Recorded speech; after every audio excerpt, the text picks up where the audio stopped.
안녕하세요. 한국은 인적 자원으로 먹고 사는 나라라고 많이 말하죠. 아무래도 천연 자원이 부족한 편이다 보니까 각각의 사람들이 최대한 많은 생산성을 발휘해야만 전체적으로 나라가 발전을 할 수밖에 없는 구조인데, 그동안에는 그런 일을 아주 잘 해왔죠. 저는 대한민국이 이 정도로까지 발전했다는 건 정말 엄청나게 놀라운 일이라고 생각해요. 거기에는 수많은 사람들의 노력과 희생이 중요한 기여를 했다고 생각하고요. 그런데 최근에는 안타깝게도 분위기가 좀 많이 바뀌고 있습니다. 경제 성장률이 일본보다도 낮아지는 상황도 펼쳐졌고, 점점 더 많은 사람들이 뭔가 급진적인 변화가 일어나지 않으면 앞으로 대한민국의 미래는 상당히 어두울 것 같다라는 전망을 하기 시작했습니다. 이런 상황에서 분명히 어떤 변화가 필요한 것 같은데요. 그렇다면 어떤 방향으로 도대체 변화가 일어나야 할까요? 아주 다양한 각도에서 답을 찾을 수 있겠지만, 한 가지 중요한 변화는 교육에서 일어나야 할 겁니다. 인적 자원의 질을 높일 수 있는 건 무엇보다도 교육이니까요. 한국 교육에서는 노벨상 수상자가 아직까지 안 나왔다라는 게 참 오래된 과제잖아요. 미국은 과학 분야에서 400명 이상의 노벨상 수상자를 배출을 했고, 일본도 25명씩 배출을 했는데, 한국은 아직까지도 나오지는 않고 있습니다. 앞으로는 꼭 나올 거라고 저는 확신하지만요. 저는 꼭 교육이라는 게 노벨상을 기준으로 맞춰져서 이루어질 필요는 전혀 없다고 생각합니다. 다만 노벨상을 받을 정도로 엄청나게 훌륭한 업적을 이루는 탑 클래스의 사람들을 키울 수 있는 역량을 갖춘 그런 교육에 대해서 우리가 잘 살펴보다 보면 충분히 다른 사람들에게까지도 보편적으로 적용 가능한 가르침도 많이 얻을 수 있다고 생각하거든요. 이번에 이 물리학자는 두뇌를 믿지 않는다라는 책이 나왔는데요. 이 책은 브라이언 키팅이라는 저명한 물리학자가 쓴 책인데요. 원래 이 키팅도 유력한 노벨 물리학상 유망주였다고 합니다. 그런데 살다 보니까 연구가 생각보다 잘 풀리지 않아서 지금은 후보에서 멀어진 상태라고 하는데요. 그래도 좌절하지 않고 여러 노벨 물리학상 수상자들을 인터뷰해서 그들은 어떤 삶을 살았고, 어떻게 교육받았고, 어떤 가치관을 갖고 살아가길래 그렇게 놀랍도록 뛰어난 지적인 성취를 이룰 수 있었는지를 탐구했습니다.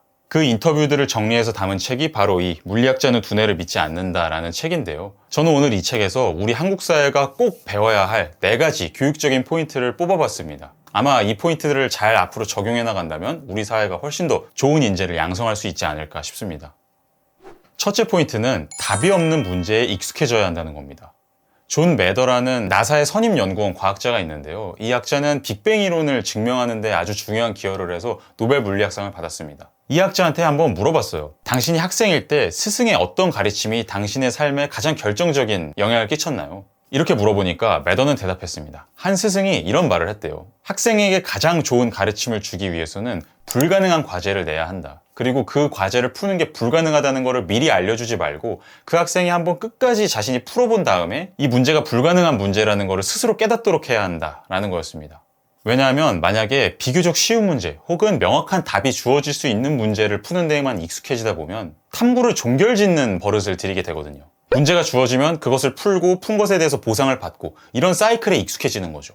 그런데 문제는 과학에서 정말로 중요한 문제들은 답이 주어질 수 있는 문제가 아니고 완결될 수 있는 문제들이 아니라는 겁니다. 과학은 어떤 완결적인 정답을 찾을 때 위대한 성취를 이루는 게 아닙니다. 노벨 물리학상을 받은 정말 많은 과학자들이 어떤 식으로 말하냐면, 우리는 100% 틀렸다. 지금 아무리 훌륭한 과학자가 내놓은 아무리 훌륭해 보이는 이론이라 하더라도 지금 상태에서 최선의 이론인 것일 뿐이지, 아마 과학적인 진보가 계속해서 이루어지다 보면 언젠가는 굉장히 틀린 것으로 밝혀지게 될 것이다. 다만 과학자들은 완벽한 정답을 찾지 못하더라도 그저 이전보다 조금씩 나아지기 위해서 그때그때 오류를 수정해 나가는 것일 뿐이죠. 그렇기 때문에 아주 어렵거나 푸는 게 불가능한 문제를 학생 때부터 자주 접해보는 게 아주 중요한 교육 방식이라는 겁니다.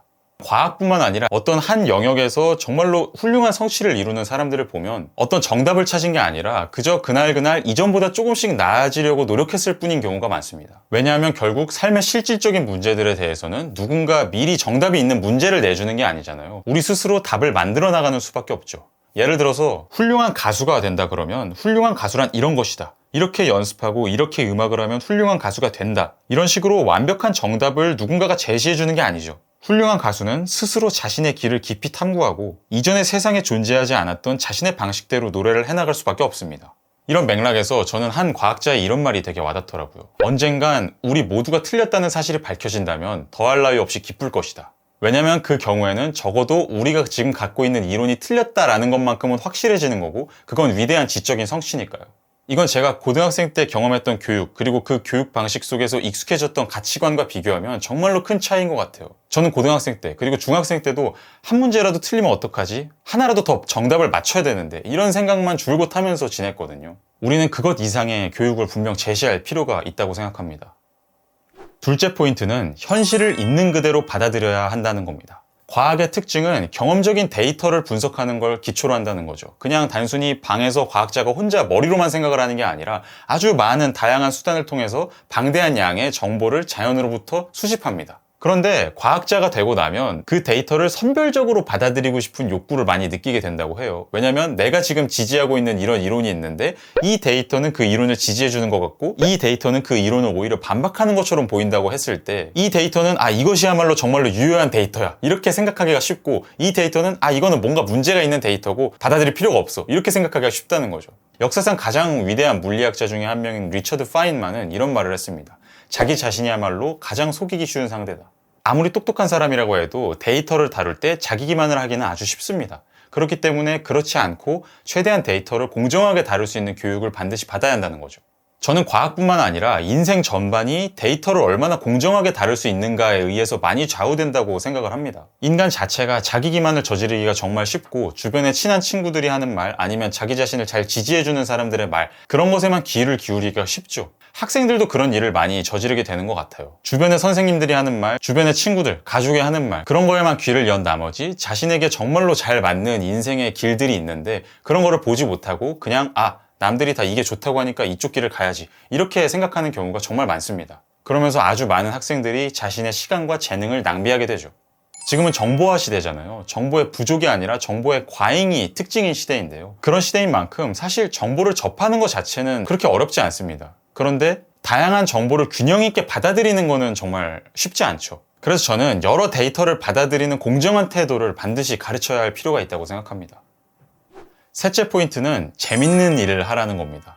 정말 많은 노벨 물리학상 수상자들이 자기는 그 일이 재밌어서 계속 하다 보니까 자연스럽게 그런 성취를 이루게 됐다라고 말을 합니다. 그런데 이 재미란 참 주관적인 거여서 사람마다 재미를 느끼는 포인트가 다르죠. 그런데 저는 재밌어 보이는 것과 정말로 재밌는 것을 잘 구별할 줄 알아야 한다고 생각합니다. 이게 교육에 있어서는 핵심이라고 생각하는데요. 예를 들어서 어떤 학생이 한번 뮤지컬을 해보니까 되게 재밌어요. 그래서 나는 뮤지컬 배우가 되겠다 이렇게 결정을 했다고 해봅시다. 그런데 사실 뮤지컬 배우를 직업으로서 선택해서 살아간다는 건 그냥 단순히 한번 뮤지컬을 해볼 때 느끼는 즐거움을 넘어서 극심한 경쟁을 이겨내야 되고 뼈를 깎는 노력을 해서 실력을 향상시켜야 되고 긴장감도 극복해야 되고 이런 아주 다양한 고난의 과정이 있잖아요. 그렇다면 내가 뮤지컬 배우로서 살아가는 것을 정말로 진정한 의미에서 즐긴다는 건 이런 고난스러운 과정까지도 일정 부분에서는 즐길 줄 알아야 된다는 걸 뜻합니다. 만약에 그런 건 다 전혀 재미가 없고 나중에 결과로서의 뮤지컬 공연만 재밌다면 실질적인 삶 안에서는 재미보다 권태나 고통을 훨씬 더 많이 느낄 겁니다. 그래서 우리는 각자가 그 과정까지 일정 부분을 즐길 수 있는 영역의 일을 잘 찾아야 할 텐데요. 저는 이 과정을 즐긴다는 것에 있어서 굉장히 중요한 역할을 하는 건 재능이라고 생각해요. 만약에 재능이 너무 없어서 어떤 고통스러운 과정을 겪긴 하는데 전혀 성취는 안 나오고 계속해서 남들한테 너무나 뒤처지고 그런 일이 반복된다면 처음에는 재밌어 보였던 일이라고 해도 금방 흥미가 떨어져 버릴 겁니다. 아니면 환상적인 흥미만 유지한 상태에서 실질적으로는 고통을 겪으면서 살아가겠죠.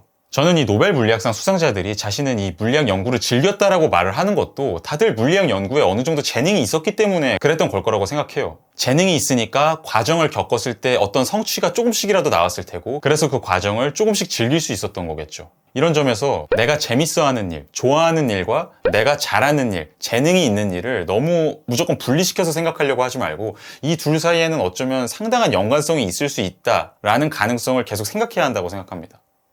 마지막 넷째 포인트는 과감하게 협력하라는 겁니다. 이제는 과학 연구의 수준이 너무 높아져서 노벨상을 받을 정도로 수준이 높은 연구들은 보통 어마어마하게 많은 사람들이 협력을 해서 이루어진다고 합니다. 심지어 어떤 연구는 1000명 이상의 전 세계에 흩어져 있는 과학자들이 협력을 해서 이루어진다고 하는데요. 그렇다 보니까 좋은 과학자가 되기 위해서는 협력은 선택이 아니라 필수입니다.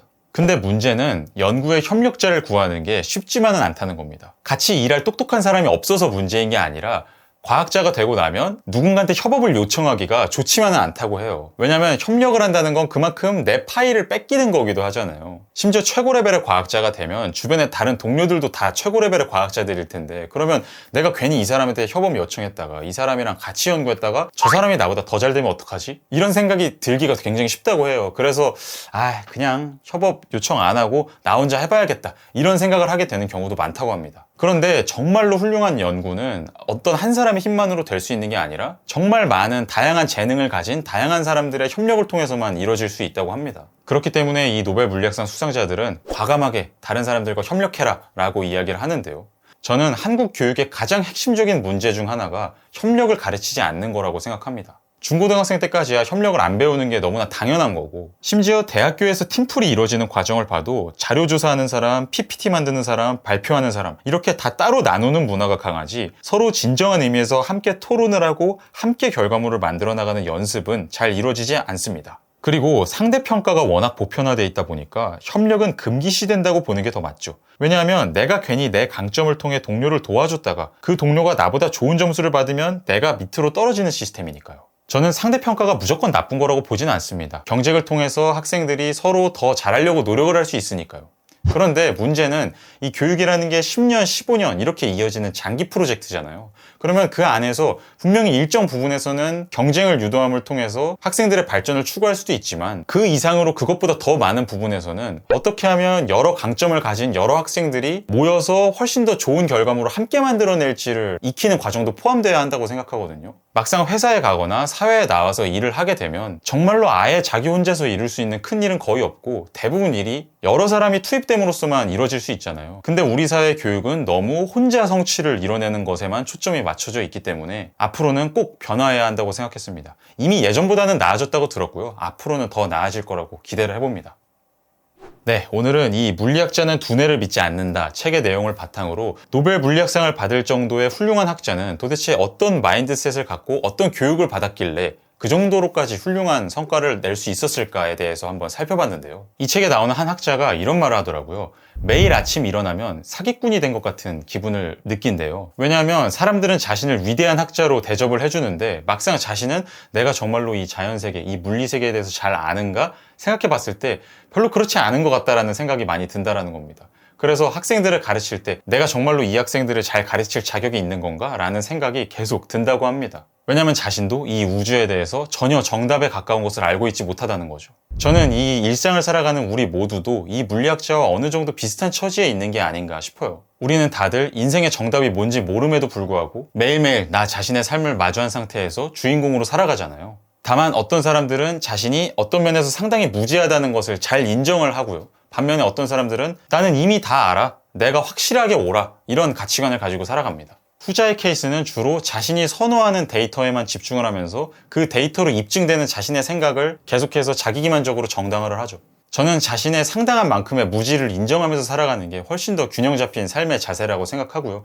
그리고 이 책의 중요한 아주 핵심적인 메시지 중 하나는 자신이 정답을 모른다는 사실, 언젠가 자신의 이론은 틀린 것으로 밝혀질 거라는 사실을 잘 인정하는 건 창의성과 연결된다는 겁니다. 왜냐하면 무조건 정답에 집착하고 자신이 옳은 걸로 밝혀져야 한다는 생각을 갖고 살아가는 사람은 경직된 태도로 갖게 되기 때문에 새로운 것에 관심을 기울이고 유연한 사고를 펼치기가 힘듭니다. 반면에 어차피 나는 틀렸어 이렇게 생각을 하다 보면 어차피 틀렸으니까 새로운 거 해보지 뭐, 이런 새로운 각도에서 도전해보지, 이런 생각을 하면서 창의력을 발휘할 수가 있다는 겁니다. 이런 관점에서 저는 정답 찾기 교육도 물론 어느 정도의 중요성은 갖겠지만 그것보다 훨씬 이상으로 불가능한 과제, 정답이 없는 과제에 뛰어드는 연습을 우리 모두가 많이 하도록 이 사회가 변화해 가야 한다고 생각합니다. 네, 오늘 제가 준비한 이 물리학자는 두뇌를 믿지 않는다 책의 소개 내용은 여기까지고요. 훌륭한 학자의 마인드셋이나 삶의 방식이 궁금하신 분들은 한번 읽어보시면 지혜를 키우는데 많은 도움이 될 겁니다. 다음에 또 재밌는 내용으로 돌아오도록 하겠습니다.